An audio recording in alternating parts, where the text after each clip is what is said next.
Assalamualaikum Prof.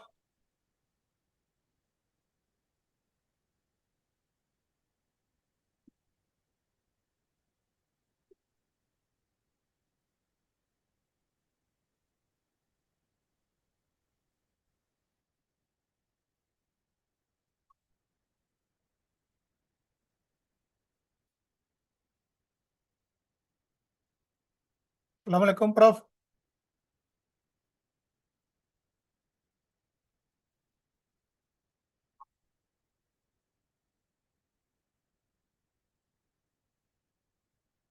Assalamualaikum Prof.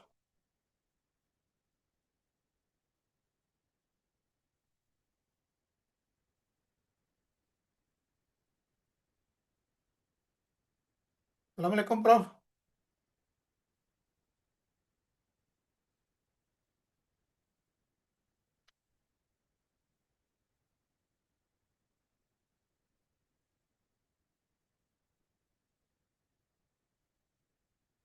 Assalamualaikum Prof.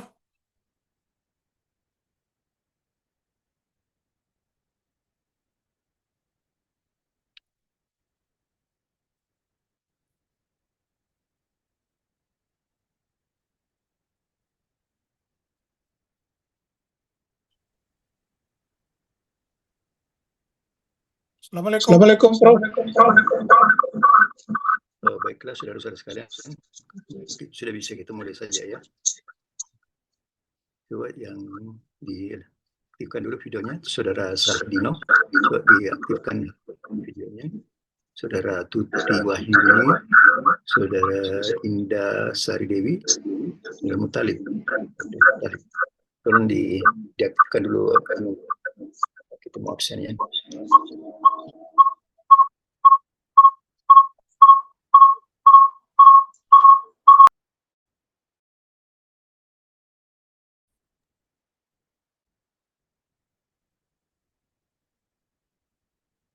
Kurang satu orang Prof yang belum hadir.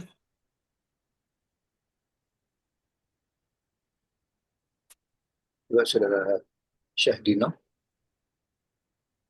saudara Tuti Wahyuni, Indah Sari Dewi, dan Malik, diaktifkan videonya.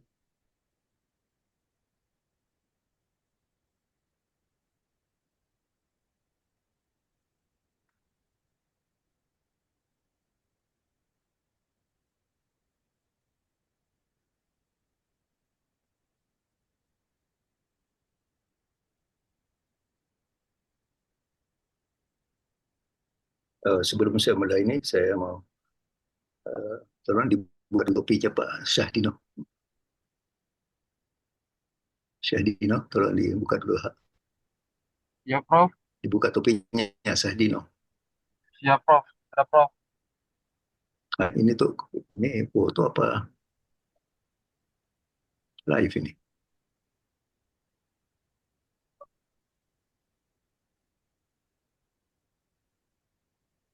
Ya, baiklah. Bismillahirrahmanirrahim. Assalamualaikum warahmatullahi wabarakatuh. Waalaikumsalam warahmatullahi wabarakatuh. Warahmatullahi wabarakatuh.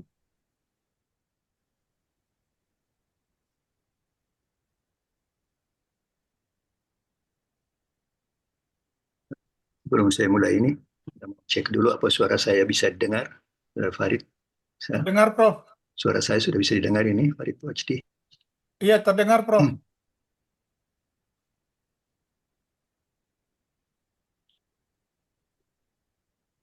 Terdengar Prof. Oh iya.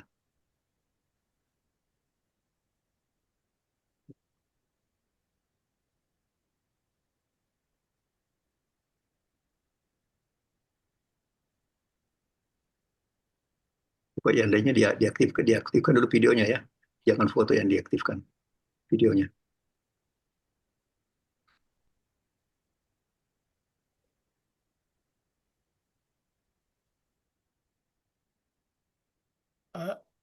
Apuan Prof, saya pakai dua perangkat ini karena kamera di laptop tidak menyala, jadi saya pakai kamera HP. Ya, apa? Ya. Baiklah, Bismillahirrahmanirrahim. Assalamualaikum warahmatullahi wabarakatuh. Waalaikumsalam warahmatullahi wabarakatuh. Warahmatullahi wabarakatuh. Ya, coba Saudara Sahdino, Tui, Indah, dan Bung Tali supaya diaktifkan videonya ya. Karena kita mau absen ini. Ya. Eh, Saudara sekalian, kalau tadi saya sudah buka WA-nya itu apa di grup ya. Terus saya lihat sudah ada yang memasukkan makalahnya untuk dipresentasikan ya. Tapi maksud saya itu nanti minggu depan baru kita diskusikan karena saya ingin menjelaskan dulu mekanisme dari diskusi kita itu ya. Oh, Walaupun sudah siap, Prof. siap ya, ya nanti nanti minggu depan lah ya. Jadi Ya, Prof. saya ingin dulu ya, saya ingin memberikan penguatan dulu. Ini yang bersuara tadi siapa tadi? Sudah Syahdina ya. Terus kalau Syahdina dinyalakan dulu, diaktifkan dulu DA-nya, videonya. Sudah aktif, Prof. Apa ini? Tapi kenapa kok nggak goyang? Ini Goyang, yang Prof. muncul. Nah, Goyang, Prof. ini foto atau live? Ayo gitu. Nah, ya Goyang bagus foto. ya. Ya, ya buka ya tolong memang kalau pakai anu dibuka anunya ya, dibuka apa Saya namanya sisir topinya dulu, Prof. karena ini kan Rapi-rapi. ya Ya, Prof. ya silakan dirapikan Ya, dulu ya. rambutnya.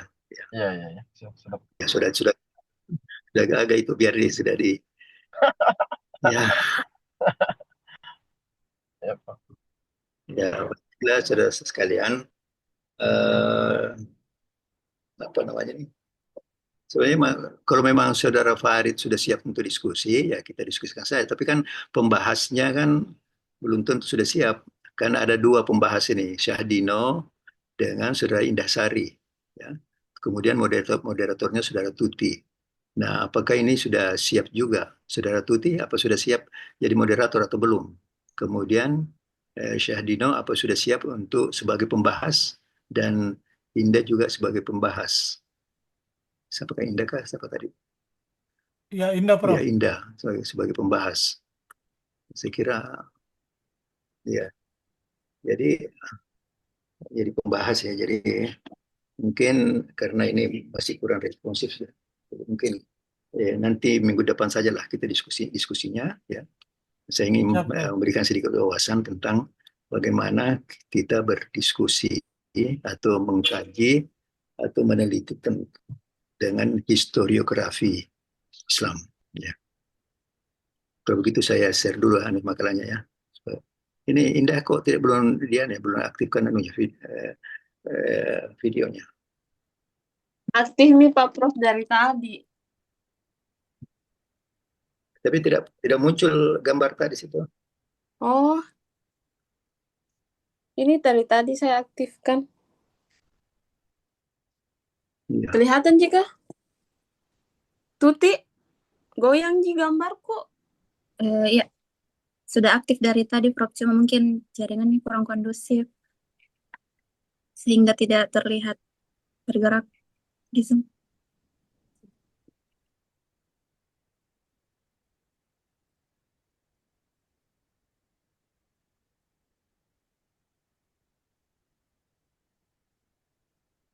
Ya gimana ini sudah kalau PPT saya sudah kelihatan ya. Sudah Ya, sudah tampak, Prof. terlihat, Prof. Ya sudah terlihat ya. Jadi hari ini kita akan berdiskusi atau bagaimana saya minta persetujuannya dulu.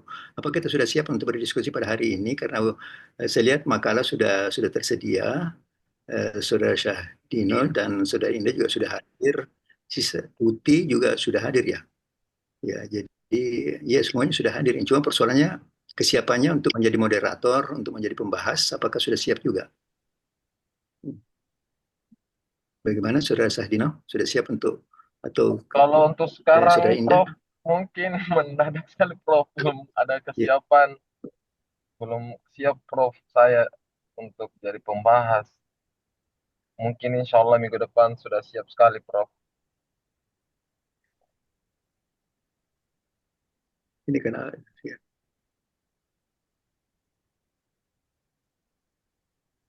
Oh ya, ya baiklah kalau gitu ya. Ya, jadi saya ingin menjelaskan ya dulu tentang cara kita berdiskusi ya. Sebentar dulu. Ini juga selalu bermasalah juga saya punya ini laptop ini. Ya, baiklah. Insya Allah minggu depan ya. Jadi judul makalah itu hanya satu saja makalah setiap mahasiswa ya. Jadi kalau Saudara Farid Wajdi memilih makalah historiografi sebagai konstruk sosial antara fakta dan kenyataan, ya itu cukup satu itu saja ya. Jadi bukan dua makalah yang dipilih, tapi cuma satu saja. Ya, jadi Arjum juga satu makalah, Abdul Muttalib dan seterusnya ya. Semuanya memilih satu makalah yang sudah tersedia.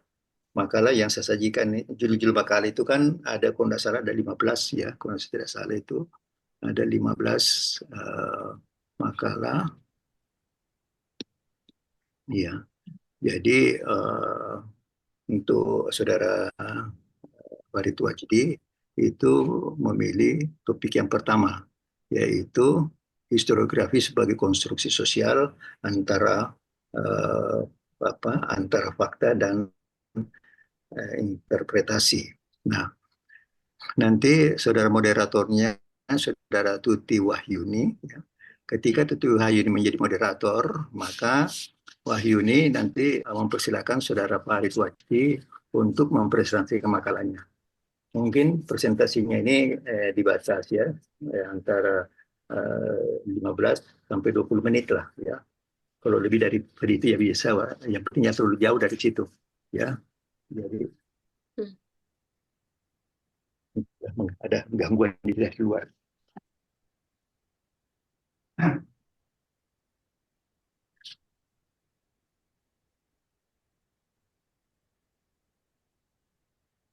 Indah goyang-goyang, Indah.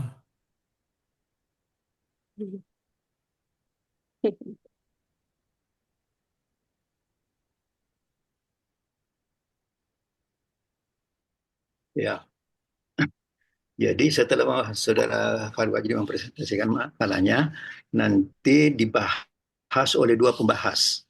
Pembahas pertama itu adalah pembahas utama itu, yang pertama adalah Saudara Syahdino, ya. Kemudian pembahas utama yang kedua adalah Saudara Indah Sari Dewi, ya. Nah, setelah membahas makalah Saudara Farid Wajdi, ya, jadi Sahdino dan Indah Farid Wajdi, maka saudara moderator nanti mempersilahkan kembali kepada Farid Wajdi untuk menjawab pertanyaan-pertanyaan yang muncul dari pembahas utama. Ya. Kalau pertanyaan-pertanyaan itu sudah dibahas oleh pembahas utama dan masih ada masalah atau masih ada yang ingin dipertanyakan, maka kita melanjutkan sesi pertama itu dengan menjawab pertanyaan-pertanyaan yang diajukan oleh pembahas utama. Ya. Nah, setelah itu dijawab lagi, maka selesailah sesi pertama. Kemudian pada sesi kedua nanti, ya, Farid Wajdi mengundang yang hadir pada seminar ini, ya, selain dari Pak Sahdino dengan Indah, dipersilakan yang peserta yang lainnya itu untuk mengajukan pertanyaan-pertanyaan, ya. Jadi mulai dari pokoknya semua yang hadir kecuali Sahdino dengan Indah sebagai pembahas utama itu kita tidak berikan lagi waktu untuk kesempatan lagi karena sudah tadi dibahas ya. Jadi pada sesi kedua itu kita persilakan pembahas umum, ya, itu yaitu Saudara Tuti, ya termasuk Farid Wajdi, ya Farid Wajdi Indah ya karena sudah masuk, Arung, ya, kemudian semua itu ya selain daripada Farid Wajdi, selain daripada pembahas utama itu, ya, jadi akan membahas ya sebagai pembahas umum. Nah, secara pembahas umum untuk mengajukan pertanyaan-pertanyaan, maka saudara moderator, ya, Saudara Tuti, kembali kepada pertanyaan seperti pembahas umum. Ya. Jadi kesimpulannya bahwa dalam diskusi ini ada dua pembahas, ada pembahas utama, ada pembahas umum. Ya, ya untuk makalahnya Saudara Farid ini pembahas utama itu dua orang, Sahdino dengan Indah. Nanti pembahas umum itu ya semua yang hadir di sini kecuali Sahdino dengan Indah. Ya, gitu. Nanti saya kira cukup jelas ya. Nanti Ya, jelas, Prof. cuma kita harus ya, cuma kan harus diperhatikan juga waktunya itu ya. Jangan misalnya kalau pembawa makalah itu kita batasi antara 20 sampai 15 menit ya. Tapi biasanya kalau bersemangat itu biasa lebih dari itu ya, tapi tidak apa-apa.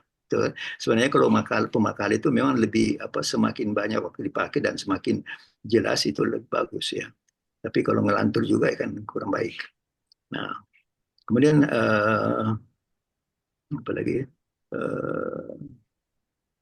Ya, jadi kemudian makalah itu satu orang satu mahasiswa ya. Jadi dipilih saja di antara 1 sampai 15 itu judul mana. Ya. Jadi kalau misalnya nanti Saudara Farid jadi sudah menyampaikan judul makalah, mempresentasikan makalahnya, maka tidak ada lagi kewajiban untuk mempresentasikan makalah. Sisa nanti mungkin kalau Farid Wajid nanti akan menjadi pembahas utama.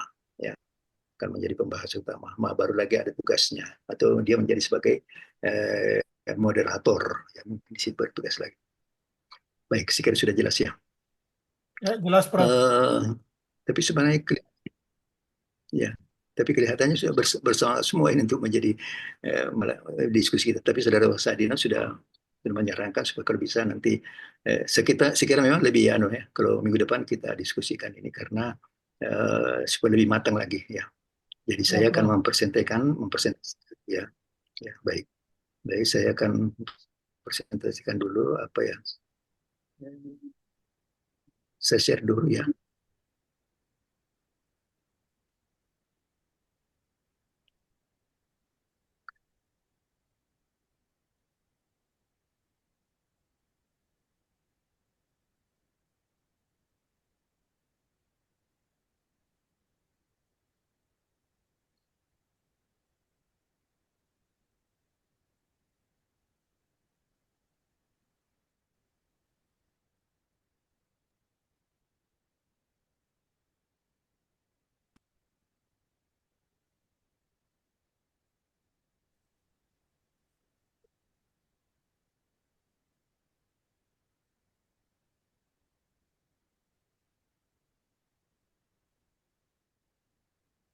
Bagaimana ini? Bagaimana saya presentasi saya ini sudah kelihatan ya? Kelihatan, Prof. Jadi maksud yang saya punya nih ya, yang historiografi Islam itu ya. Ya, Prof. Ya, terima kasih kalau gitu.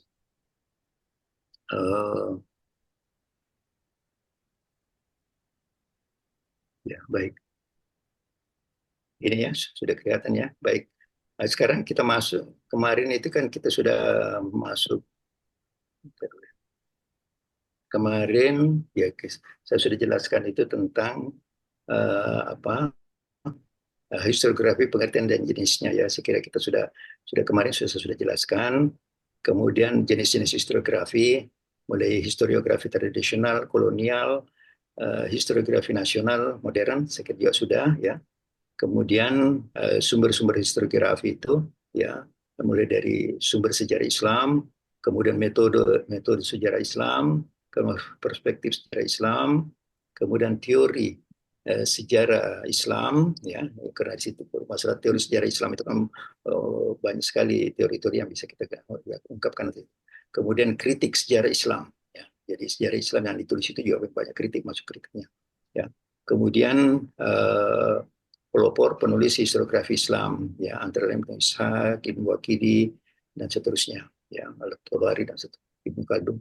Nah, sekarang saya ingin masuk kepada etika penelitian sejarah. Nah, ini penting nih saudara sekalian masuk pada sini.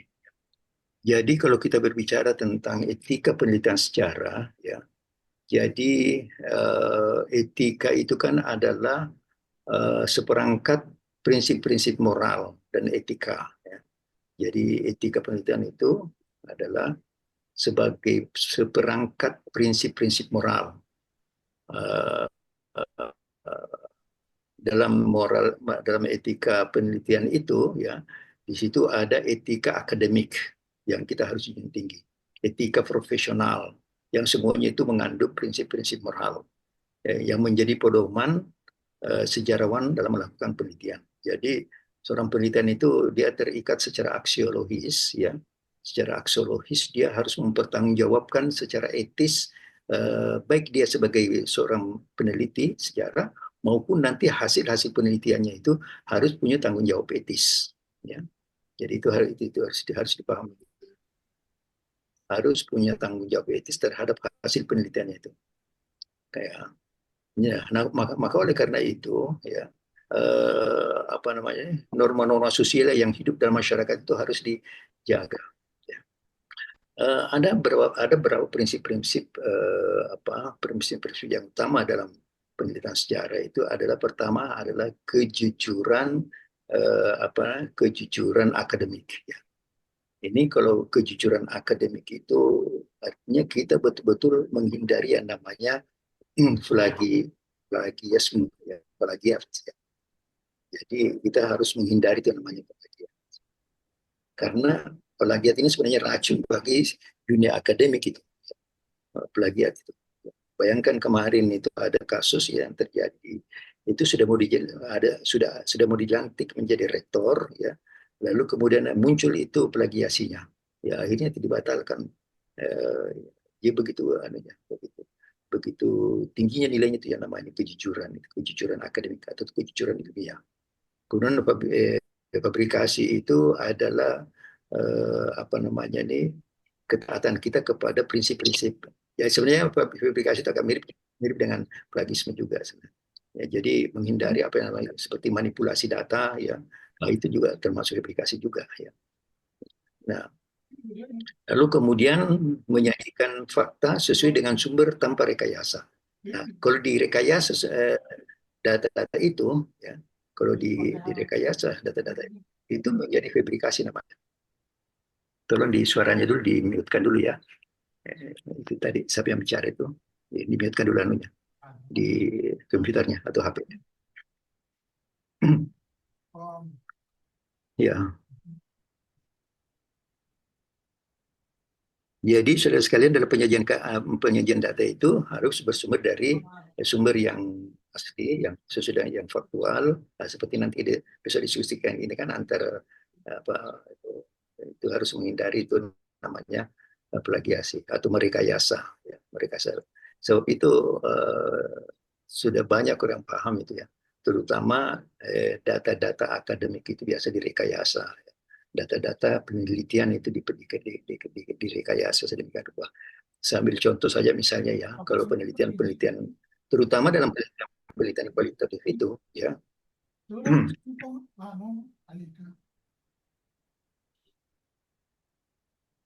Tolong suaranya di mute dulu, ya.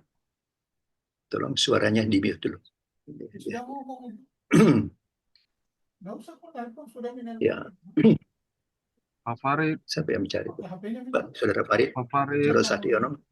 Di-mute-kan dulu. Mute dulu Pak Farid. Ya sudah. Syadino, perlu dimatikan. Di-mute dulu.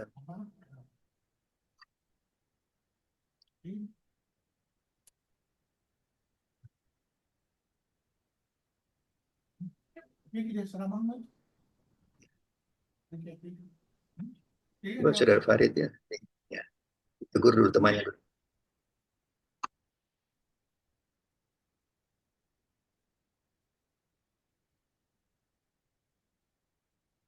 Sudah, ya, sudah tidak ada yang bicara lagi. Ya, baik. Jadi yang pertama dalam prinsip etika penelitian sejarah itu, yang pertama itu yang sangat penting sekali itu yang namanya kejujuran akademik, ya. Jadi tanpa merekayasa data, ya. Kalau merekayasa data dan apalagi yang namanya manipulasi data itu namanya publikasi. Ya. Kemudian plagiarisme itu, bahkan plagiarisme itu saya pernah menulis sebuah artikel itu, ya, itu di situ di apa peraturan-peraturannya itu dikatakan bahwa bahkan karya sendiri pun tidak boleh kita plagiasi. Misalnya saya punya karya, ya, lalu kemudian saya menulis, ya, itu saya tidak boleh mengutip karya saya sendiri, dianggap plagiasi. Artinya kalau hanya mengutip sedikit, ya. Tapi kalau plagiasinya mengutipnya sampai 1 lembar, 2 lembar, sampai banyak itu dilarang itu, ya. Itu ada kalau kita di UIN itu ada biasa sebelum kita menulis di artikel itu diingatkan itu supaya tidak terjadi plagiasme walaupun self plagiarism, ada memplagiasi karya kita sendiri, itu tidak boleh, ya. Nah, saudara sekalian, prinsip yang kedua itu adalah keterbukaan dan transparansi. Ya, itu termasuk etika penelitian sejarah. Jadi kita harus ada keterbukaan dan transparansi dalam penelitian itu.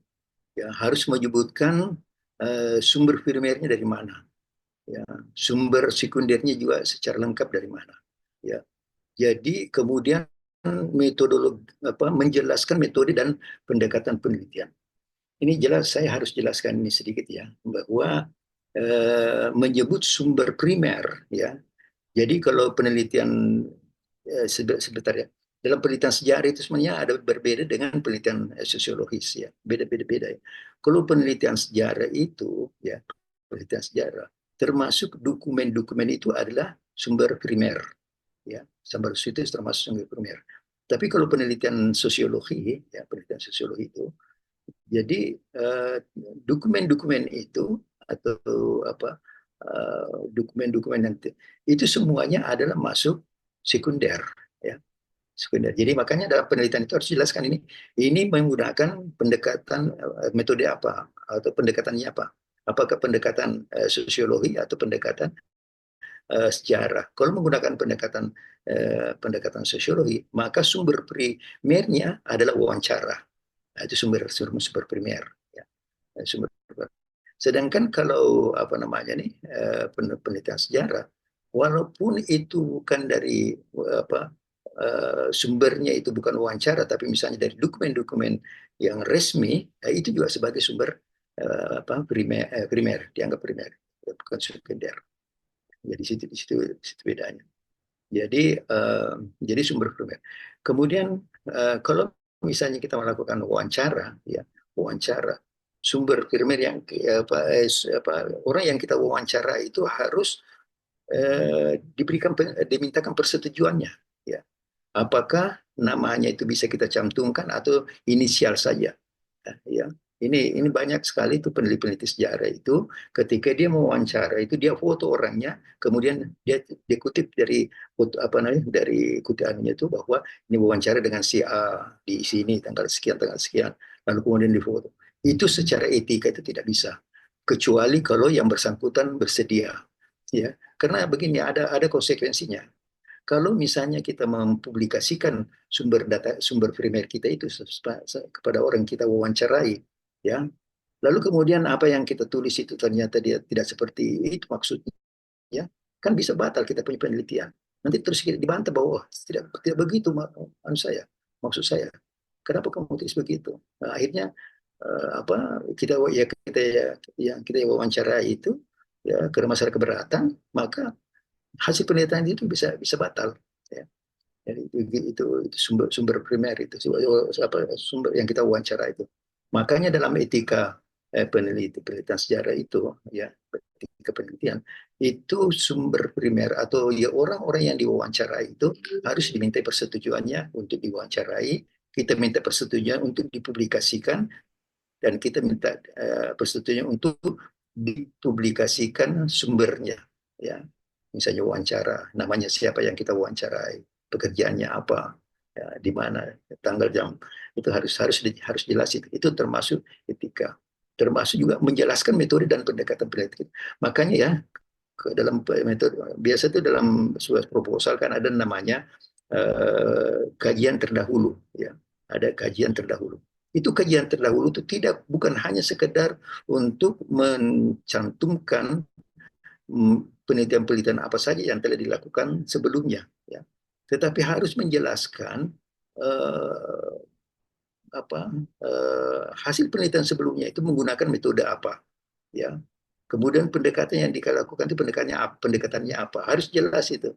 Dan siapa siapa yang meneliti itu, ya. Jadi harus jelas dalam tinjauan pustaka atau literature review itu, ya harus jelas siapa yang kita apa masalah yang diteliti, apa metode yang digunakan, apa pendekatan yang digunakan. Ya, begitu. Jadi betul-betul harus transparan itu, ya. Ya, makanya itu dalam etika penelitian itu, yang kedua itu adalah keterbukaan dan transparansi. Ya, jadi itu sangat penting sekali. Karena kalau kita tidak transparan, selalu kemudian orang keberatan, ya itu kita dianggap, ya itu bisa dibatalkan itu. Ini pernah ada kasus terjadi waktu saya masih kuliah di Unhas itu, pernah ada yang terjadi seperti itu. Ya, jadi akhirnya dibatalkan, ya dibatalkan khusus untuk wawancara itu kepada bersangkutan karena tidak sesuai dengan apa yang mereka maksud. Kemudian yang ketiga, menghormati subjek sejarah. Ya, ini juga penting, ya.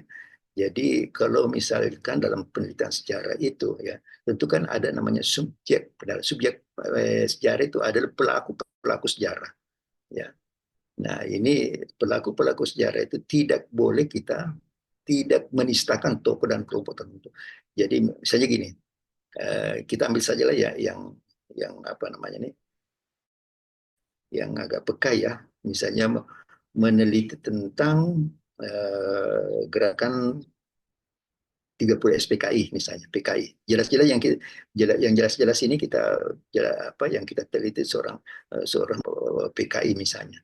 Ya, dalam meneliti itu privasi itu seorang tokoh yang kita buat itu harus berinisial, tidak boleh kita terus karena apalagi kita menistakan tokoh itu, ya. Misalnya dia ini kemarin kan juga pernah juga dipersoalkannya tentang sejarah Kahar Musakar, ya. Pernah juga itu. Kahar Musakar ini ada penulisan mengatakan bahwa dia itu seorang pemberontak, ya. Tapi di satu sisi dia seorang pahlawan. Kan beda antara pemberontak dengan pahlawan itu. Nah, di sini seorang peneliti sejarah ini ya harus memastikan bahwa tidak kita melakukan penistaan terhadap tokoh tersebut atau kelompok-kelompok tertentu dalam yang kita teliti. Ini sangat peka sekali, ya. Jadi saudara sekalian, nah, tapi itulah seperti yang saya jelaskan minggu yang lalu itu, bahwa memang jenis-jenis penelitian sejarah itu kan apalagi jenis penelitian yang masih memang berbeda, ya. Zaman kolonial, zaman nasional, ya, sampai kepada pasca Orde Baru, reformasi itu memang. Ya, tapi walaupun demikian, apapun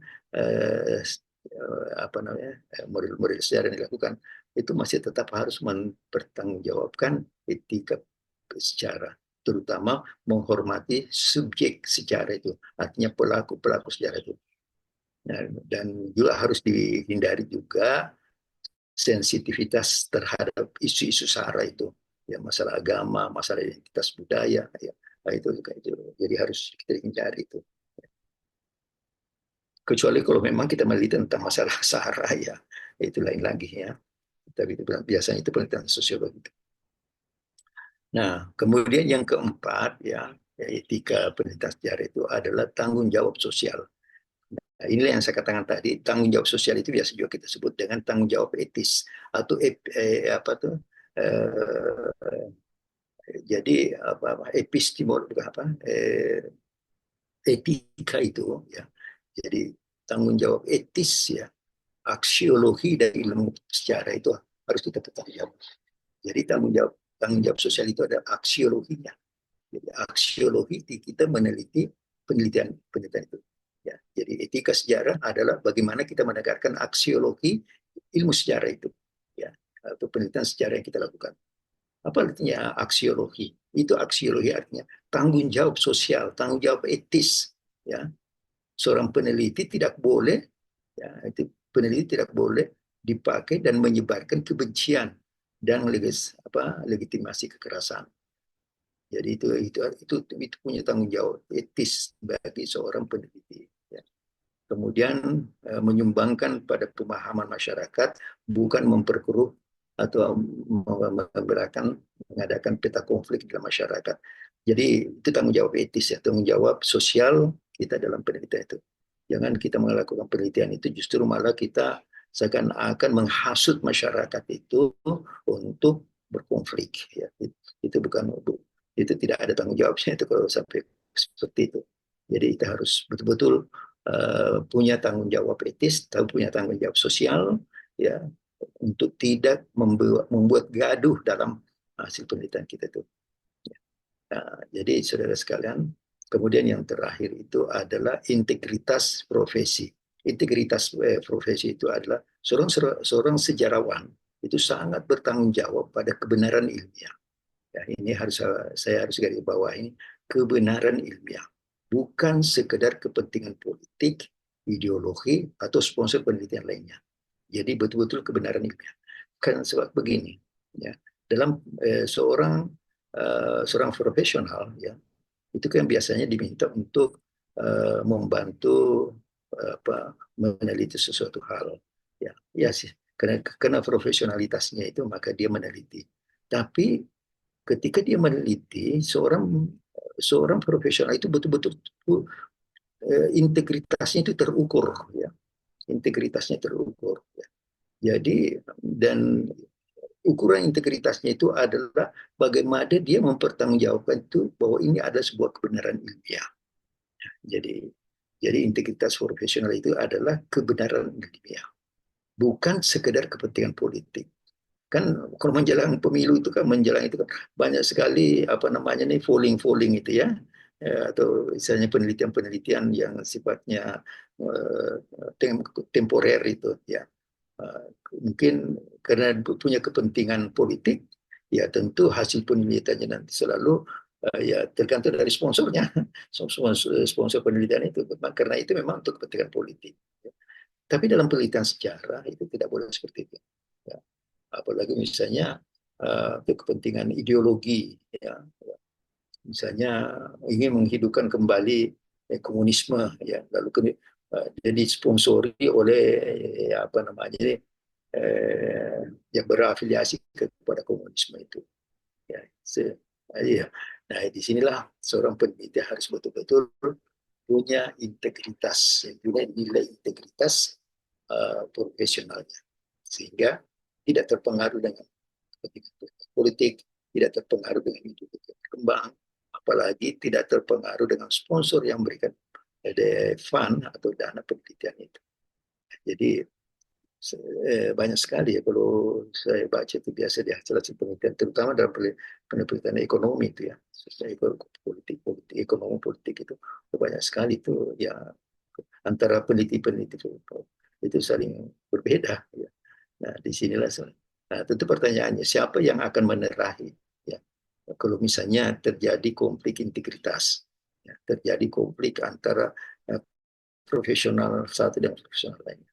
Biasanya tidak ada yang mengerai itu, ya tidak ada. Tapi ya kembali lagi bahwa tanggung jawab etis kita, apakah yang kita lakukan ini sudah sesuai dengan tanggung jawab etis kita kepada dunia akademik, sehingga kebenaran ilmiah itu betul-betul ditegakkan.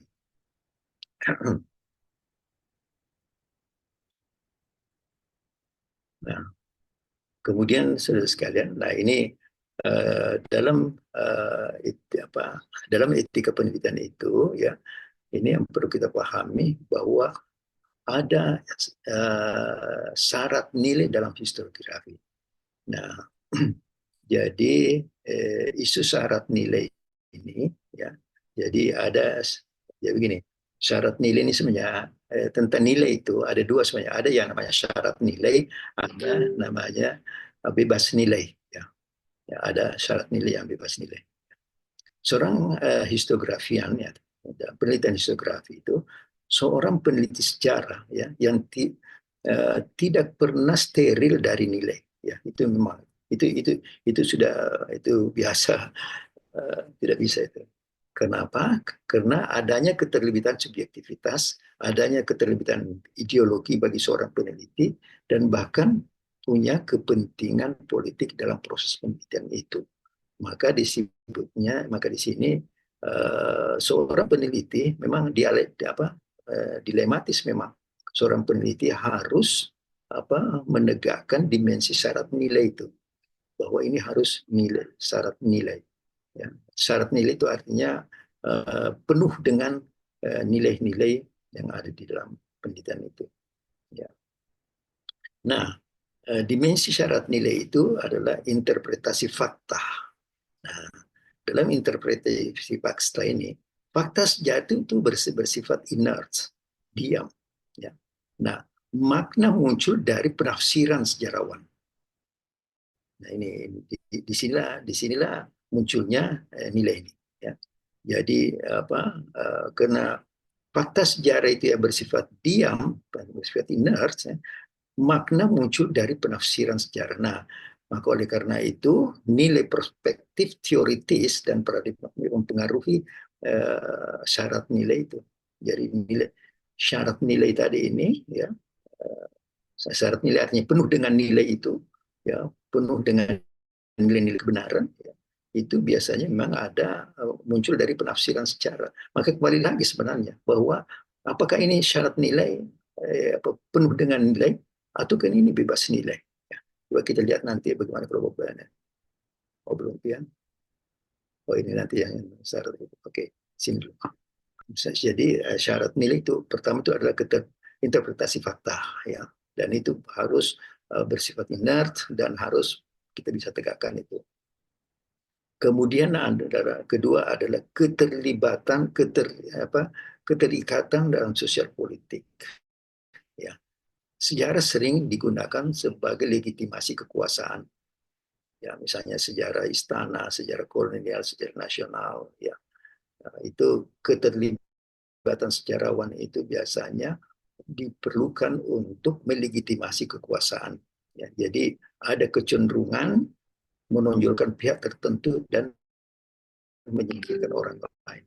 Nah, ini juga harus dihindari itu karena ini sejarah ini adalah syarat dengan nilai. Maka nilai-nilai itu harus ditegakkan. Ya. Terutama sekali seringkali yang digunakan itu pada legitimasi kekuasaan.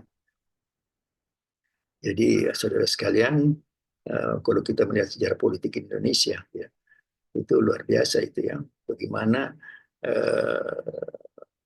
kebenaran Orde Baru, ya, itu, atau biasa kita orang mengatakan bahwa itu adalah paradigma Orde Baru sebagai koreksi terhadap paradigma sebelumnya, yaitu paradigma Orde Lama. Nah, paradigma Orde Baru ini dikoreksi lagi oleh paradigma reformasi. Sekarang ini sudah muncul lagi nih, kemungkinan akan terjadi koreksi. Kemudian yang ketiga adalah bahasa dan narasi. Pilihan kata dalam penulisan mengandung bias, misalnya pemberontak dan pejuang. Nah ini jadi harus kita anukan itu, harus di narasinya harus jelas. Karena kalau tidak ya itulah saya katakan tadi.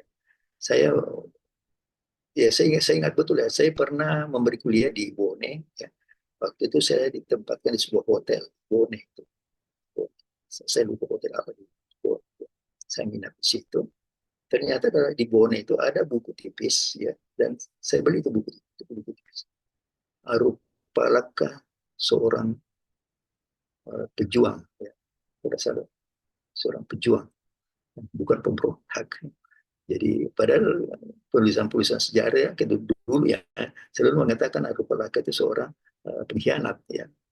Padahal setelah saya membaca buku itu, ternyata Arupalakah itu seorang pemberontak memang karena dia melawan ketidakadilan, ya, ketidakadilan sejarah itu, dan memang dia seorang pejuang, ya, bukan seorang pengkhianat. Ya. Jadi tapi narasi-narasi sejarah yang ditulis dulu ya itu banyak menempatkan Arupalakah itu sebagai seorang pengkhianat karena katanya ketika melawan kerajaan Sultan Alauddin itu dia dibantu oleh oleh kolonial, ya.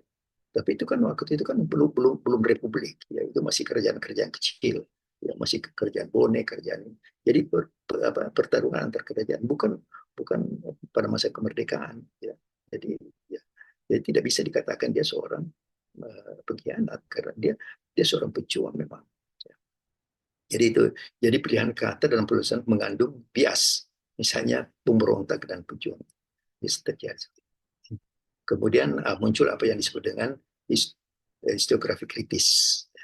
Historiografi kritis ini biasa juga disebut dengan historiografi modern, berusaha sadar nilai, ya, value ladem dengan sikap reflektif, bukan menolak nilai, melainkan mengungkapkan secara jujur karena nilai yang dipakai. Jadi saudara sekalian, historiografi kritis ini sebenarnya dia itu merekonstruksi itu hasil penelitian sebelumnya. Yaitu merekonstruksi, artinya dia membangun kembali sejarah yang lampau yang dianggap penuh dengan rekayasa, penuh dengan kepentingan itu. Jadi historiografi kritis itu bukan menolak nilai, ya, tapi melainkan dia mengungkapkan secara jujur kerangka nilai yang dipakai. Kemudian hubungan etika dan syarat nilai, ya, syarat nilai, ya, etika mengatur mana sejarawan berperilaku dalam penelitian, ya. Sudah biasa itu. Syarat nilai menegaskan bahwa sejarawan tidak bisa lepas dari subjektivitas. Yes, okay. Jadi seorang peneliti itu, ya, seorang sejarawan memang tidak bisa lepas dari unsur subjektivitasnya itu, ya. Tapi namun etika menuntut menuliskannya secara jujur dan tetap terbuka terhadap kritik, ya. Jadi syarat nilai itu, ya, walaupun kita mengatakan bahwa seorang sejarawan itu dia bebas itu, tapi saya kira memang seorang sejarawan itu tidak bisa lepas dari unsur subjektivitasnya, sudut pandang seorang sejarawan itu memang tidak bisa dilepaskan. Tapi ya namun demikian, ya, dia harus menulis secara jujur, ya, walaupun dia ada unsur subjektivitasnya, tapi harus objektif mengungkapkan kebenaran ilmu itu secara jujur dan tetap terbuka terhadap kritik-kritik dari luar. Nah, itulah sebenarnya kenapa historiografi kritis muncul, ya, itu sebenarnya untuk diberikan ruang terhadap keterbukaan itu, ya. Jadi keterbukaan terhadap kritik. Nah, saudara sekalian, kok tidak ada bebas nilai di sini, ya? Oh, ini saya lupa ini.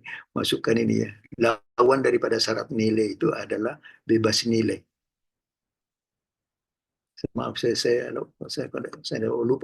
Nah, kalau bebas nilai, ya, ini nampaknya tertinggal dalam saya, dalam PPT saya. Sebentar saya perbaiki lagi, ya. Jadi syarat nilai itu adalah bahwa ini adalah sesuatu hal yang bersifat etis, ya, syarat nilai. Jadi syarat nilai itu memang di situ terkait dengan persoalan, dengan masalah-masalah agama, dengan etika masyarakat yang berkembang pada saat itu, etika budaya masyarakat pada saat itu terikat dengan itu. Jadi dia tapi maksud bukan terikat, dia bebas dari situ karena dia bebas nilai, ya. Jadi kalau syarat nilai, ya, itu.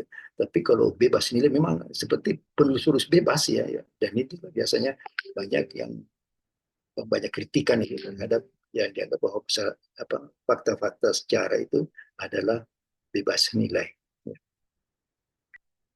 Nah, saudara sekalian, saya masuk kepada metode dan metodologi penelitian sejarah, ya. Nah, ini ada perbedaan antara metode dan metodologi, ya. Ini kita bisa mengatakan metode penelitian sejarah dan metodologi penelitian sejarah, dua hal yang berbeda, ya. hal yang dalam penelitian sejarah, dalam penelitian sejarah, metode dan metodologi itu merupakan dua perangkat penting yang dikemukakan oleh Sartono Kartodirjo, ya, mengatakan bahwa perbedaan antara metode dan metodologi. Metode menurut Kartono Kartodirjo itu, metode adalah bagaimana orang memperoleh pengetahuan. Itu metode. Bagaimana, how to know. Jadi bagaimana kita memperoleh suatu pengetahuan itu, nah itulah yang disebut dengan metode. Tapi kalau metodologi ya, adalah ilmu tentang tahu bagaimana harus mengetahui. Ya. Jadi bagaimana kita harus mengetahui. To know how to know. Untuk tahu bagaimana seharusnya kita mengetahui. Nah itu sudah ada ilmunya di situ. Ya. Sudah ada ilmunya. Kalau ini tadi metode untuk bagaimana kita mengetahui itu belum ada metode. Makanya kalau penelitian itu harus kita mengatakan metodologi penelitian, karena di situ kita ada ilmu di situ, metodologinya itu, ya, metodologi, ya. Ya, jadi saudara sekalian, metode sejarah, saya kira ini sudah usah saya jelaskan ini ya. Nah ini metode, ini sampailah kita kepada metodologi penelitian sejarah. Ya. Kalau tadi metode penelitian sejarah ya, ini metodologi penelitian sejarah. Nah metodologi penelitian sejarah itu terdiri dari tiga ya, metodologi individualis dan yang terdiri dari fenomenologi dan hermeneutik. Yang kedua adalah metodologi holistik atau biasa disebut dengan metode strukturalis ya, metodologi strukturalis. Ya. Kemudian yang ketiga itu ada metodologi strukturis ya. Ini saudara sekalian itu harus paham ini ya. Jadi kalau metodologi penelitian metodologi individualis itu biasanya bentuknya itu adalah fenomenologi atau hermeneutik ya. Dalam penelitian sejarah itu penting sekali fenomenologi itu. Fenomenologi itu adalah bagaimana kita memahami inner masyarakat yang kita teliti atau inner dari orang subjek penelitian, hermeneutikanya. Nah, sedangkan metodologi holis, yaitu yang biasa juga dengan metodologi strukturalis, itu biasanya bahasa orang Jawa bilang ajak. Strukturalis itu dia bersifat mengikat dalam sebuah struktur masyarakat. Ya, jadi itu metodologi holis itu, metodologi strukturalis masyarakat. Jadi kita terikat dengan strukturasi ya. Ini kalau strukturasi itu biasanya menggunakan analisis ya sebenarnya yang memperkenalkan ini adalah metode strukturasi yang memperkenalkan itu ada Anthony Giddens ya. Anthony Giddens dengan teori strukturasinya itu bagaimana memahami timbal balik antara struktur dengan tindakan sosial atau tindakan individual yang bersifat agen. Jadi dalam penelitian sejarah itu dalam metodologi penelitian sejarah strukturalis yang menggunakan metode strukturalis. Jadi antara struktur masyarakat ya dengan agen ya, dimana agen masyarakat itu adalah tindakan individu. Nah, itu bagaimana hubungan timbal balik itu antara struktur masyarakat dengan agen perubahan itu.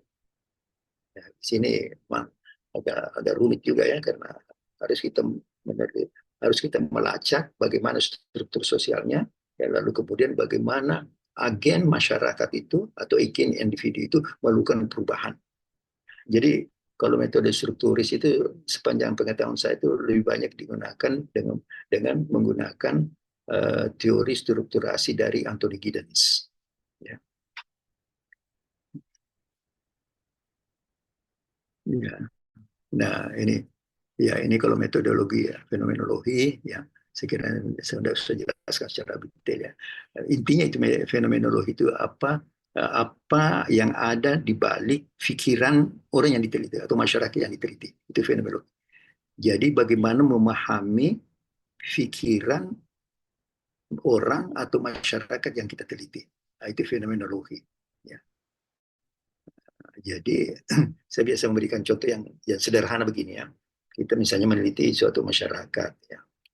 Lalu masyarakatnya itu di situ kekurangan gizi atau kekurangan makanan ya. Atau ya kekurangan gizi lah di situ terjadi busung apa istilah itu yang lapar itu busung lapar ya apa istilah itu ketika kita melakukan penelitian di situ ya dengan menggunakan metodologi individualis atau fenomenologi, maka kita harus memahami apa kata masyarakat itu.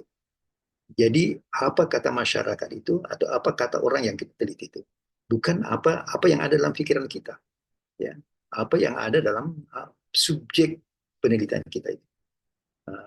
Apa kata subjek penelitian, bukan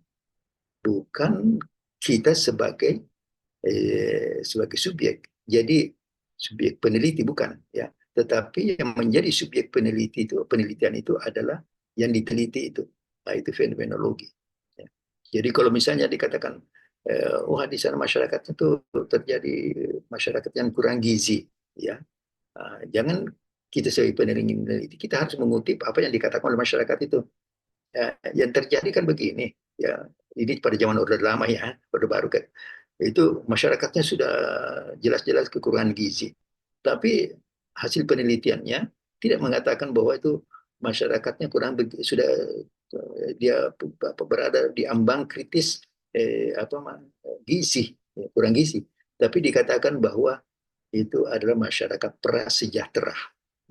Ya, diperhalus mungkin maksudnya itu diperhalus bahasanya bahwa prasejahtera. Ada prasejahtera 1, prasejahtera 2, ada prasejahtera. Jadi itu pertingkatan prasejahtera. Padahal kalau menurut fenomenologi tidak begitu. Kita tidak lagi menggunakan prasejahtera 1, prasejahtera 2, tetapi yang dikatakan masyarakat itu masyarakat yang kurang bergizi, yang seperti itu. Nah, itulah fenomenologi. Nah, pertanyaannya, kalau kita mengatakan bahwa itu masyarakatnya apa tadi prasejahtera, prasejahtera 1, prasejahtera 2, itu jenis penelitian apa yang mengungkap seperti itu? Apa? Yang jelas bukan fenomenologi, ya, bukan fenomenologi. Nah, orang biasa mengatakan bahwa itulah penelitian sosiologi, yang penelitian sosiologi itu bisa tergantung dari penelitinya, ya itulah. Tapi itulah saya katakan tadi, seorang peneliti itu selalu terikat dengan nilai. Jadi ya disitulah. Kalau nilai itu kan harus dipertahankan. Ya, jadi kemudian secara holis ya, secara struktural, metode struktural yang menekankan pada struktur pada masyarakat sehingga manusia merupakan bagian dari struktur sosial dalam masyarakat. Jadi saya kira kalau strukturalis saya katakan itu dia lebih terstruktur dan terarah. Ya. Dan masyarakat itu secara strukturalis kan punya peran yang bermacam-macam. Ya. Jadi misalnya misalnya dalam satu masyarakat itu ada yang berperan sebagai ya. Jadi semua peran-peran yang dilakukan oleh masyarakat itu bisa dipahami secara strukturalis. Dan secara strukturalis itu saling berhubungan antara satu dengan yang lain. Itu namanya metode holis atau struktural. Misalnya gini, persoalan politik itu berkaitan dengan masalah ekonomi secara strukturalis, ya, secara struktural. Jadi secara dalam metodologi struktural, jadi secara struktural itu antara politik, ekonomi, agama, budaya itu saling terkait, itu saling berkaitan semua dalam membentuk sebuah struktur masyarakat. Ya, membentuk itu namanya metodologi strukturalis. Jadi masyarakat terkoneksi dalam subsistem ya, atau substruktur masyarakat. Jadi coba lihat misalnya ya, kalau misalnya terjadi misalnya kelaparan di sebuah masyarakat. Berarti kan ekonomi kan mungkin tidak bagus itu. Itu kemungkinan ekonomi yang seperti itu, yang begitu itu karena persoalan apa ada kaitannya dengan persoalan politik. Ya. Jadi ada kebijakan politik itu yang tidak menyentuh kepentingan ekonomi. Jadi gitu.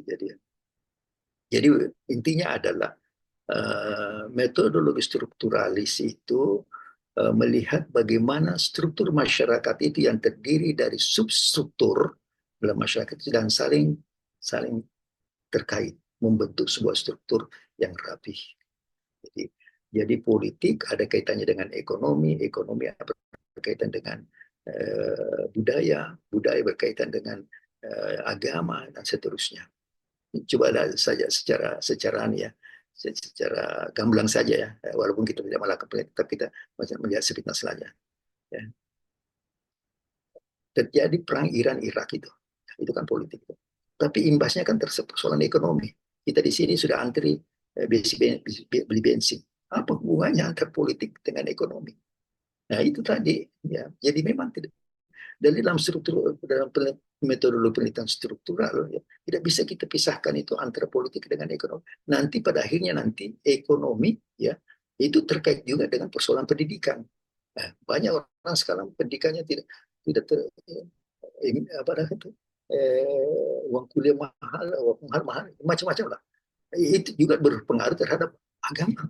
Ya, agama juga menjadi persoalan di situ ya. Jadi ya begitu. Jadi metodologi strukturalis ya seperti tadi. Kemudian ini tadi ya Antoni metode yang saya sudah jelaskan tadi ya, metode strukturis ya. Metode strukturis adalah asumsi dan logika implisit untuk menjelaskan bermacam-macam teori dan pertanyaan dari bukti-bukti ada.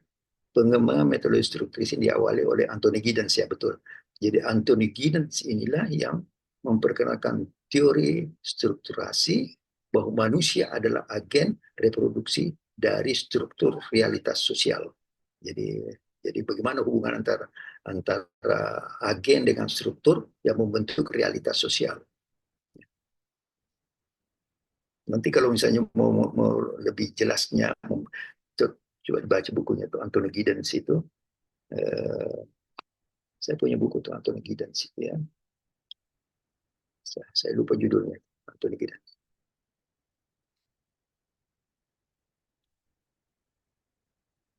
Yes. Nah, ini jadi perbandingan 3 metode pendekatan ya. Strukturalis, strukturasi dan individual ya. Jadi kalau strukturalis ya kalau strukturalis jadi realitas sosial itu dilihat bagaimana fokusnya bagaimana struktur masyarakat itu. Kalau strukturasi, fokusnya melihat bagaimana relasi antara struktur dan agen. Kalau metodologi individualis, ya, fokus melihat bagaimana perilaku individu. Kemudian kalau dilihat dari peran individunya, ya, kalau strukturalis itu melihat bahwa masyarakat itu sifatnya pasif. Sedangkan kalau strukturasi itu aktif tapi terbatas. Dan kalau individualis itu sangat aktif. Saya kira ini hanya sekedar, tapi ini terlalu makro ini ya. Ini harus kita jelaskan lebih detail ini kalau ingin menjelaskan. Ya, saya kira cukup ya. Kalau terus, nah nanti pendekatan sejarah ya.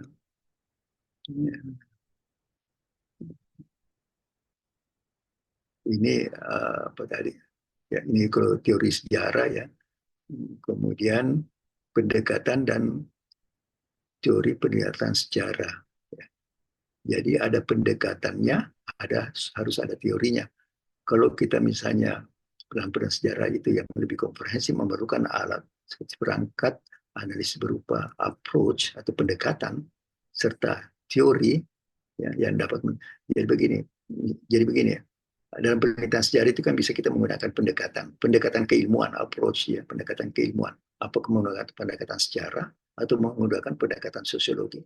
Jadi dia tetap penelitian sejarah, tapi dia menggunakan pendekatan antropologi misalnya atau pendekatan sosiologi. Tapi kalau menggunakan pendekatan itu harus sesuai dengan teori dari pendekatan itu. Misalnya gitu. Maaf ya, ke dasar orang sosiologi ya. Saya menggunakan pendekatan sosiologi. Maka teori yang saya harus gunakan itu adalah teori-teori sosiologi juga. Ya, misalnya teori konflik, teori struktural. Ya. Nah, itu kan teori-teori. Walaupun teori-teori itu macam-macam juga ya. Dalam teori strukturalisme kan macam-macam juga. Teori. Jadi antara pendekatan dan teori itu harus berkaitan. Ya.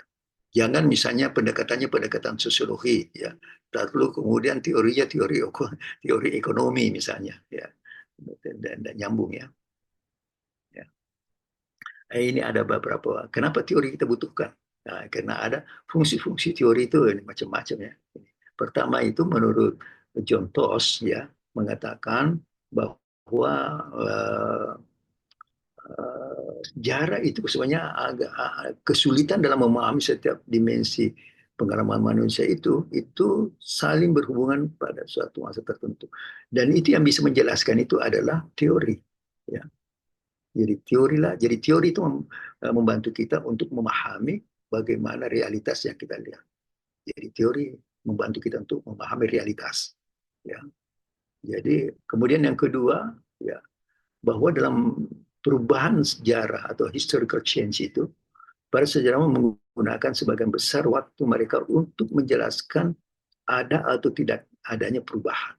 Jadi teorilah yang menjelaskan bahwa ternyata dalam historical change itu perubahan itu ada perubahan-perubahan sosial yang terjadi. Kemudian ketiga, fungsi teori itu, teori ada upaya teori-teori untuk mencoba menjelaskan tidak hanya bagaimana perubahan sejarah itu terjadi, tetapi juga memberikan arah kemana gerakan perubahan itu. Ya, jadi itu perlunya teori. Jadi teori itu tidak hanya memahami bahwa terjadi gerak sejarah, ya, tetapi teori itu juga akan menjelaskan mau kemana arah perubahan itu. Apakah mengarah kepada kehancuran atau mengarah kepada teori lah yang akan menjelaskan itu. Ya.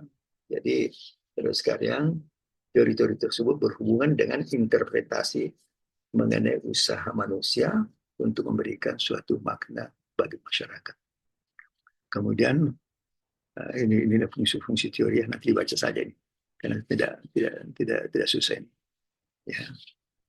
Kemudian ini yang saya jelaskan tadi ya, bahwa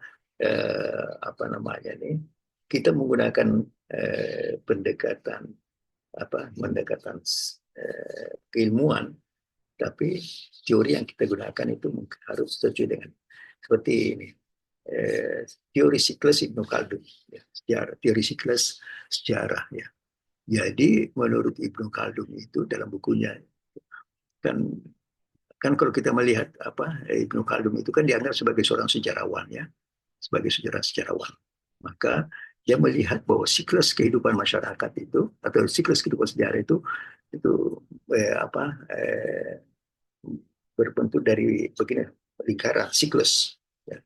Jadi siklus ya, istilahnya itu siklus, gerak siklus sejarah itu dari atas ya, kemudian ke bawah ya, kemudian muncul lagi lalu ke atas lagi. Nah, itu adalah teori siklus dari sejarah. Jadi kalau menurut Ibnu Khaldun itu masyarakat itu pada awalnya itu berada pada masyarakat di atas, itu adalah masyarakat yang primitif, nomaden. Lalu kemudian pindah ya, nomaden kan selalu berpindah-pindah ya. Setelah itu, tapi tetap melalui proses waktu yang panjang ya, mungkin sampai 25 tahun, 50 tahun ya, berubah. Lalu menetap. Nah, ketika ketika masyarakat itu sudah menetap, tidak lagi nomaden, pindah-pindah, maka dia di situ mulai membangun semacam urbanisasi perkotaan. Lalu kemudian setelah itu di masa ada urbanisme itu dia sudah merasakan kemewahan, ya. Lalu kemudian dia apa maaf ya, bukan dari atas, saya harus saya rubah alurnya ya, bukan dari atas ke bawah, tapi dari bawah ya. Jadi primitif di bawah ya, primitif, lalu kemudian urban ya, ke kota ya, perkotaan. Jadi sudah membentuk perkotaan. Kemudian sampai puncak, dia sudah mencari kemewahan. Lalu dari kemewahan itu ya, itu mundur menjadi berantakan, dia menjadi primitif lagi. Nah inilah yang terjadi. Kenapa Ibnu Khaldun muncul teorinya seperti ini? Ya, itu Ibnu Khaldun melihatnya kan bagaimana apa namanya nih kerajaan-kerajaan Islam itu, kesultanan-kesultanan itu, ya itu terjadi seperti misalnya Bani Umayyah misalnya, atau Bani Abbasiyah dulu ya, Bani Umayyah. Nah, Bani Umayyah itu dulu selalu berperang ya, berperang antar itu ya. Tapi lalu kemudian memenangkan peperangan itu, lalu kemudian dia membentuk sejarah kerajaan ya, kerajaan Bani Umayyah. Lalu kemudian sampai kepada masa urbanisasi itu. Ya, dia menguasai perkotaan, lalu kemudian sampai kepada kemewahan. Ya, kalau kita membaca sejarah itu dalam pada Bani Umayyah itu, di puncak kejayaannya itu ya, dari kemewahannya itu terjadi materialisme yang begitu kuat, lalu kemudian terpecah ya, mundur terpecah karena terjadi perang internal di kerajaan itu, lalu kemudian mundur, hancuran sampai ke bawah lagi, hancur digantikan lagi dilawan oleh Bani apalagi sesudah ya, Abbasiyah. Abbasiyah juga begitu, mundur, akhirnya jatuh lagi. Lalu kemudian terus Utsmani kerajaan Utsmani sampai puncak sampai Turki modern sekarang. Ya begitu ya teorinya siklus ya.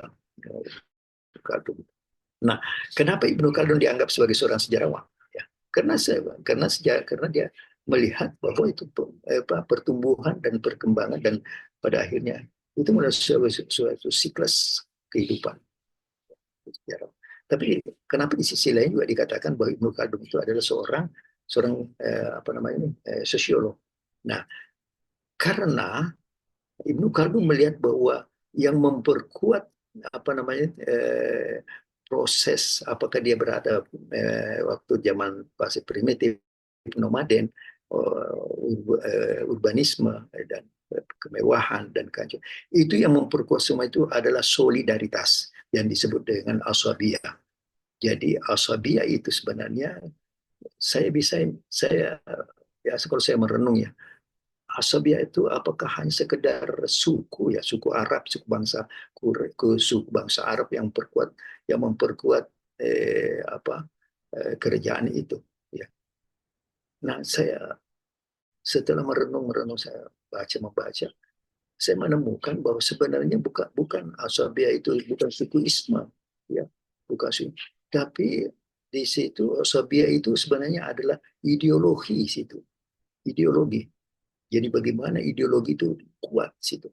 Ya itu yang mempersatukan orang-orang asabiyah itu, ideologinya. Ya. Apalagi masuk Islam, ya semakin kuat itu ideologi Islamnya. Tapi kan pada akhirnya nanti juga akan hancur juga karena melalui sebuah siklus ya, ideologi. Jadi asabiyah itu siklus. Jadi saya biasa tapi saya tolong dikoreksi ya. Saya masih dalam pencarian saya sebenarnya. Apakah kita di Indonesia ini bisa kita katakan bahwa Pancasila itu asabiyah? Nah ini sekira itu, karena itu yang mempersatukan kita. Ya. Sama dengan orang-orang Baduy itu yang atau pada zaman-zaman kerajaan Bani Umayyah itu karena ada ideologi Islam yang begitu kuat ya, sehingga mereka bisa bertahan.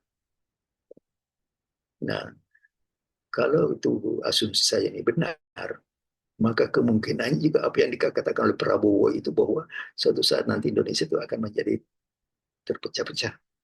Ya, ada Indonesia Timur, Indonesia Barat, Indonesia ini, ya, Indonesia Sulawesi, semacam.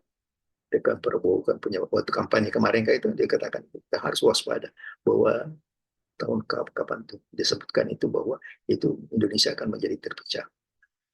Nah, saya pikir apakah ini ideologi ini tidak tidak bisa lagi dipertahankan seperti ideologi Asabiyah itu, ya, wallahu a'lam.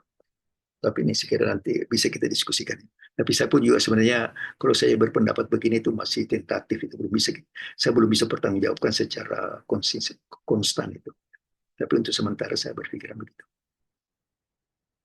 Nah, kemudian ini ada teori, ini teori antropologi ini dari yang Bastita. Jadi agak mirip dengan teorinya ini, teorinya Auguste Comte. Auguste Comte itu dari masyarakat teologis, lalu kemudian masyarakat apa tuh, lalu kemudian positivisme itu. Jadi dia dia bukan sikles, yang bukan sikles, tapi dia bukan linear, dia bertingkat. Jadi teologi, mitologi, kemudian positivisme. Ya, kalau kita baca teorinya itu ya, Auguste Comte itu kan begitu. Ya, nanti pada saat jadi pada awalnya masyarakat itu bertumbuh kepada ketuhanan, masalah-masalah teologis, ya, bahwa kita terjadi, lalu kemudian meningkat dia menjadi mitologi. Kenapa mitologi? Karena sudah seakan-akan sudah menemukan bahwa terjadinya gempa, terjadinya bencana alam itu karena ada mitos-mitos, berkembang mitos-mitos itu.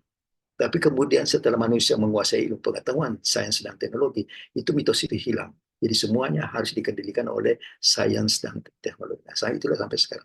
Makanya kalau di masyarakat Barat itu, ya, tidak ada lagi itu yang namanya teologi, apalagi mitologi, ya. Tapi yang adalah positivisme.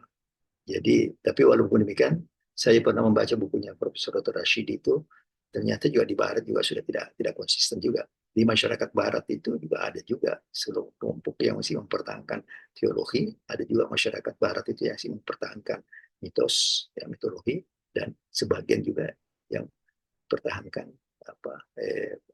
positivisme itu.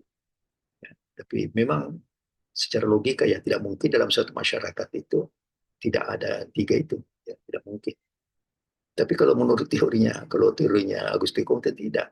Auguste Comte mengatakan masyarakat itu pada akhirnya nanti akan yang dipercaya itu adalah sains. Tidak percaya lagi kepada Tuhan, tidak percaya lagi kepada mitos. Ya. Tapi dia harus percaya kepada teknologi, sains dan teknologi.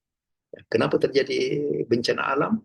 Ya, tidak usah tanyakan bahwa itu karena faktor orang yang berdosa. Ya kan biasanya kita mengatakan mungkin bisa kita tanyakan bahwa itu karena mitos, ya, mitos, jangan. Tapi dia katakan bahwa itu karena memang keseimbangan alam itu bisa dijelaskan oleh sains dan teknologi lah ya.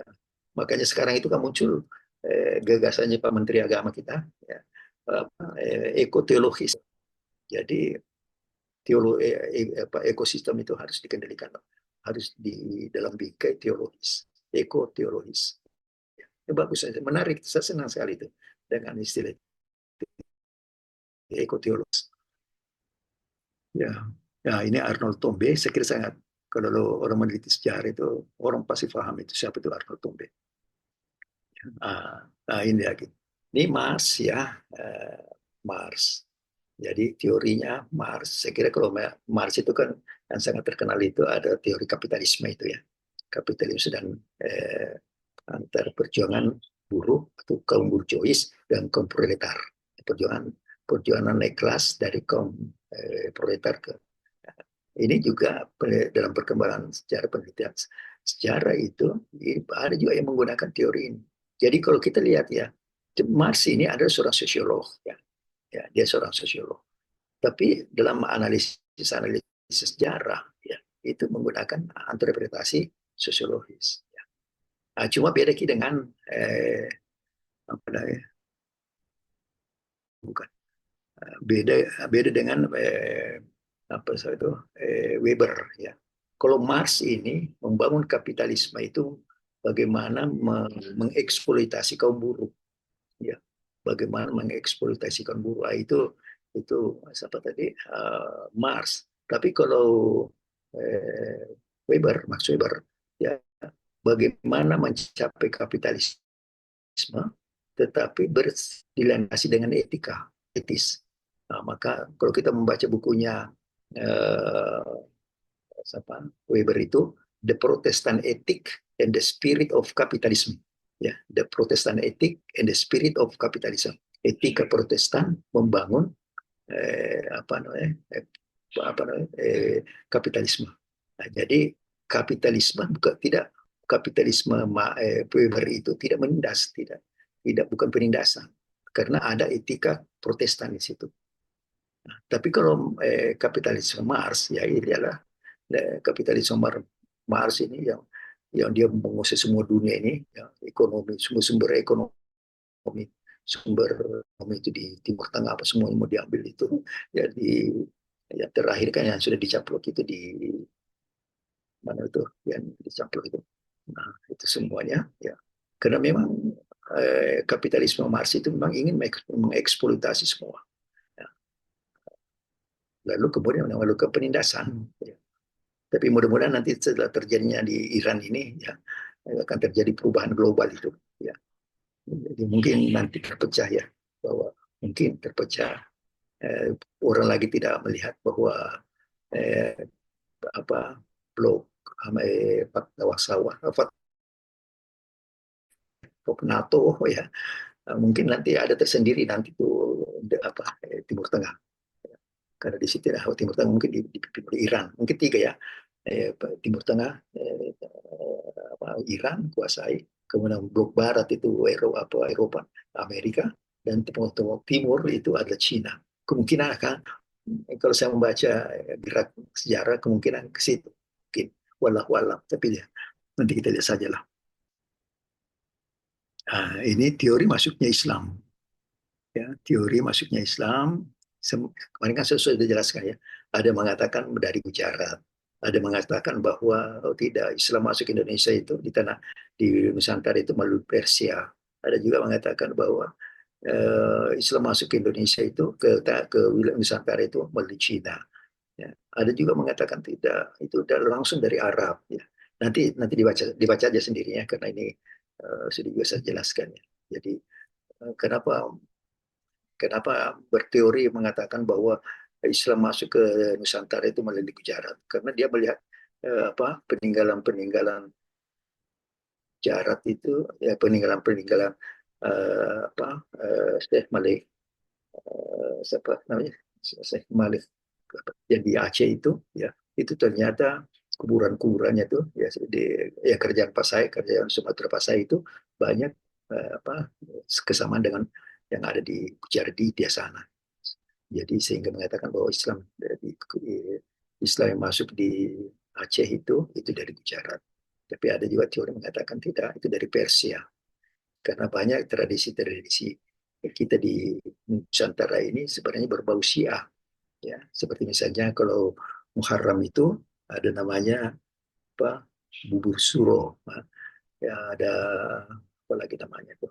Ada tradisi-tradisi di bulan Muharram itu mengeluarkan kepercayaan orang-orang Syiah. Kemudian ada lagi mengatakan itu dari Cina. Ya. Kemudian terakhir mengatakan bahwa itu dari Arab. Tapi banyak orang yang mengatakan ya betul itu dari Arab, tapi karena kalau melihat Islam yang ada di Minangkabau, Sumatera Barat. Jadi dari Mekah langsung ke Minang ini dengan Islam yang ada di mana tuh, di mana di Saudi. Kemudian mengatakan dari Gujarat, ya karena banyak sekali tradisi-tradisi yang ada di Jawa itu, tetap di Aceh dan terutama di Jawa itu peninggalan Wali Songo itu mirip-mirip dengan kegiatan tradisi-tradisi yang berkembang di di Gujarat.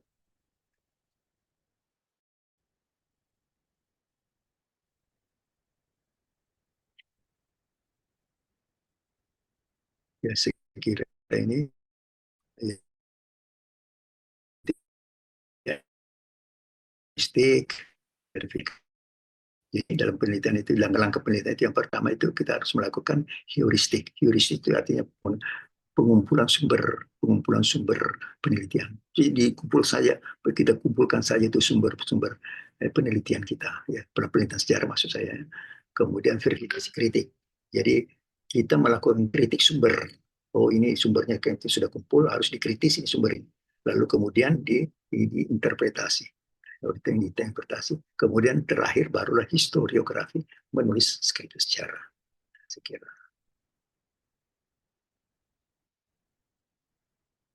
Ya, saya kira yang tetap lintas sejarah, saya kira selain sejarah benda, saya kira sudah cukup ya. Nah, sudah capek juga rasanya. Jadi ini nanti dibaca saja ini. Ya.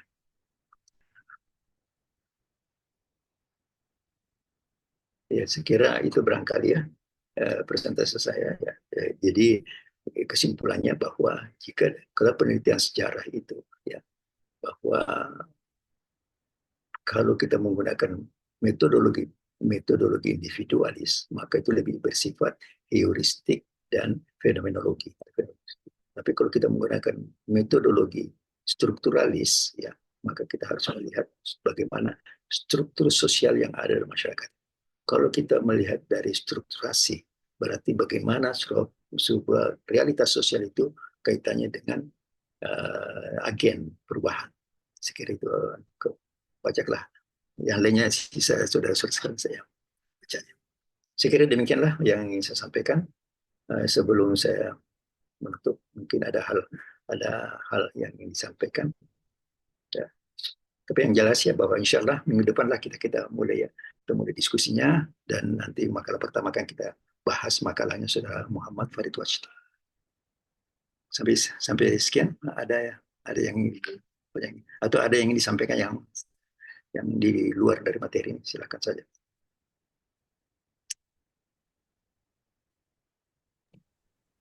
Cukup ya? Oh. Ya. Kenapa Tuti? Saya cuma ingin menyampaikan sedikit tentang yang tadi dipaparkan oleh Prof. Bahwa Ya. historiografi atau penulisan sejarah itu memang masih didominasi adanya sudut pandang penulis, kemudian konteks zaman, ideologi, dan adanya kepentingan tertentu. Ya. Sebagaimana yang kita ketahui bahwa kita dari misalnya angkatan saya dari SD, SMP, SMA itu ditanamkan atau didoktrin pada buku IPS terpadu, seolah buku itu tercatat nama-nama tokoh yang sangat diagung-agungkan, sehingga beberapa tokoh yang punya andil besar dalam sejarah itu tidak dimasukkan. Nah, itu yang kemudian menjadi pro dan kontra, sebagaimana seiringnya waktu berjalan terkuak lagi beberapa pernyataan bahwa sejarah yang tercatat di buku sejarah atau buku IPS yang ada pada sekolah SD, SMP, SMA umum itu mengalami perubahan. Ya. Itu sebenarnya menjadi pertimbangan bagi orang-orang bahwa penulisan sejarah ini memang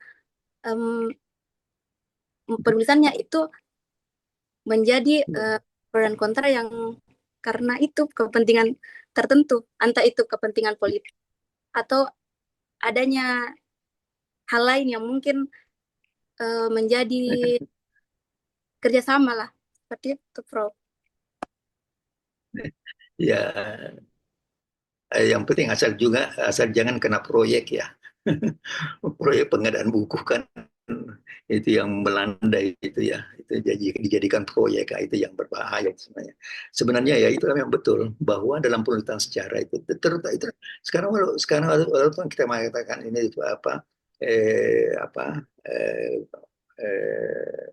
sudah modern ya, atau kita sudah masuk pada tahapan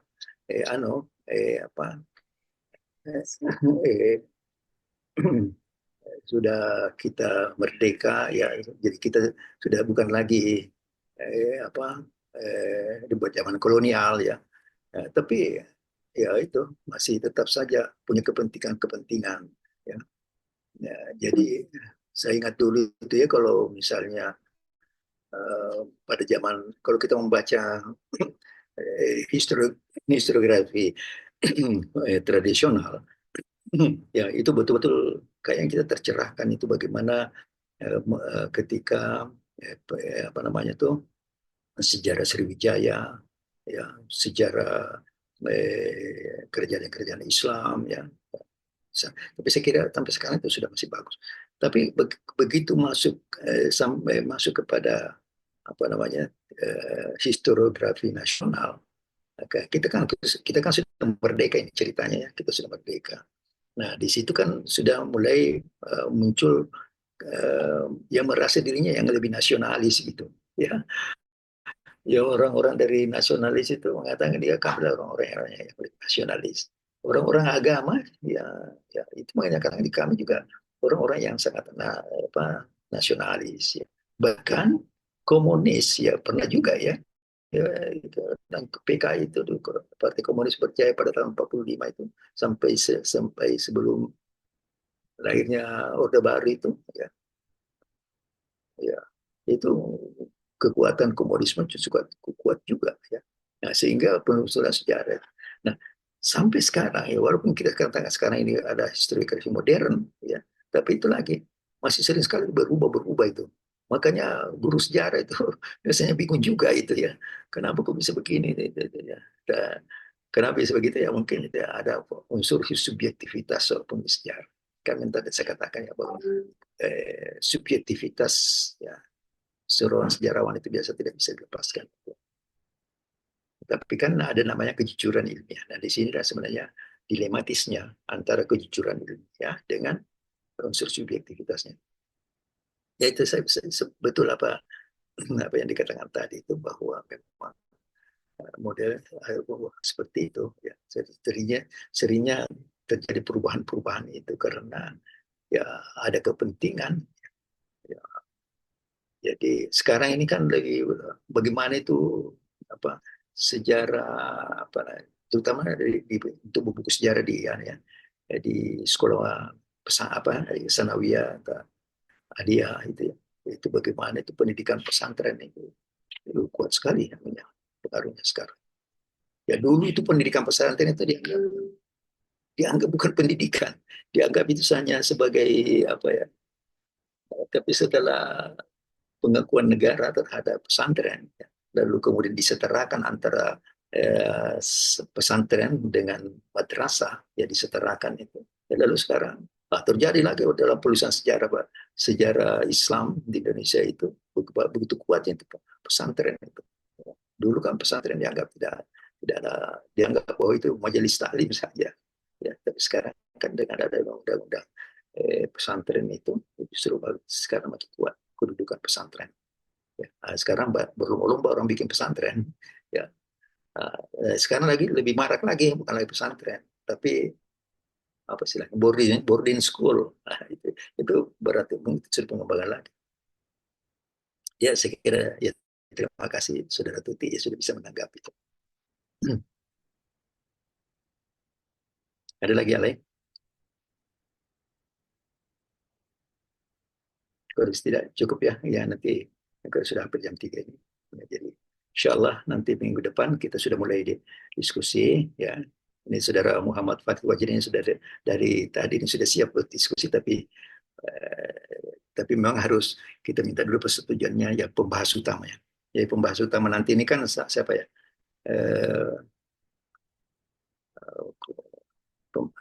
Siapa pembahas utamanya nanti itu? Saya Prof. Sahdino. Sahdino. Iya. Iya. Sahdino dengan Indasari dengan Dewi. Talib ya. Indasari Ya, Dewi. nanti kita lihat. Oh, Indah seri. Iya, iya. Indah. Ya, indah. Ya, jadi begini, ya, kalau pengalaman saya di UNHAS dulu, ya waktu saya S2 itu menjadi ajang apa memperlihatkan kita punya kemampuan akademik kita. Jadi betul-betul makalahnya Farid itu dikritis betul, itu dikritisi sampai sekritis-kritisnya ya. Jadi dulu waktu saya diundang segitu. Jadi ya, tapi nanti tapi ini bagus nih karena PPT-nya saudara Farid ini kan sudah diupload ya. Ya, jadi bagus. Jadi mulai sekarang sudah bisa kita baca. Nanti juga pembahas umum ya. Jadi pembahas utamanya nanti saya Dino dengan saudara Indah ya baca. Tapi nanti pembahas umum nanti kan semuanya ya, kecuali saudara moderator dengan pembahasnya ya. Jadi lebih kuat lagi. Oke, saya kira cukup sekian barangkali. Cukup ya. Mari kita tutup pertemuan kita ini dengan sama-sama baca hamdalah. Alhamdulillahirrahmanirrahim. Assalamualaikum warahmatullahi wabarakatuh. Waalaikumsalam warahmatullahi wabarakatuh. Syukran, Prof. Saya live dulu ya, sudah. Ya, makasih, Prof. Baik. Terima kasih.